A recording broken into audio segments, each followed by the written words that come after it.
দেখুন, এত বছর ধরে ক্লাবটা চালিয়ে এসছে যারা, তারা তো চাইবে না যে আমাদের হাত থেকে ক্লাব এরকমভাবে চলে যাক। আমার চাই ক্লাব কোম্পানি দুজন মিলেই টিম করুক, কিন্তু দুজনের শর্ত অনুযায়ী ভালো প্লেয়ার, এই হচ্ছে ব্যাপার।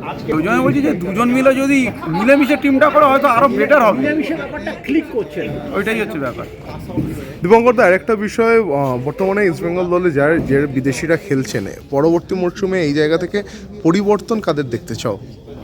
আমি সবাইকেই পরিবর্তন চাই, কারণ যা বিদেশি দেখেছি তারা যখন খেলতে পারেনি, দিমিত্রি এত ভালো খেলেছে লাস্ট ইয়ারের, তার আগের ইয়ার, কিন্তু তো এসে ক্লিক করেনি, যে খেলতে পারেনি। ইস্টবেঙ্গল টিমের জার্সি পরাটা খুব, তার মানে অনেক প্লেয়ার ক্লিক করতে পারে না, এত চাপ আছে, সেরকম তো আমি চাই যে চেঞ্জ করে আরও ভালো প্লেয়ার নিয়ে আসুন। আর কোন পজিশনগুলোতে বদল প্রয়োজন? কারণ গোটা বছর কিন্তু দেখা গেল লেফট ব্যাক পজিশন কিংবা রাইট ব্যাক পজিশনে, সেই অর্থে সব পজিশনেরই প্লেয়ার দরকার ইস্টবেঙ্গলে, ইন্ডিয়ান প্লেয়ার তো দরকারই, ফরেনারও দরকার। একমাত্র তালাল যে ভালো ফুটবল খেলেছিল, তার ইঞ্জুরি হয়ে গিয়ে ইস্টবেঙ্গলে আরও বেশি ক্ষতি হয়ে গেছে।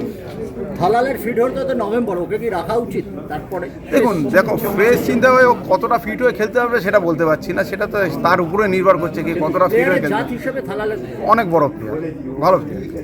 ক্রেসপো সম্পর্কে তোমার কি অভিমত? ক্রেসপোকে রাখা উচিত? একদমই না।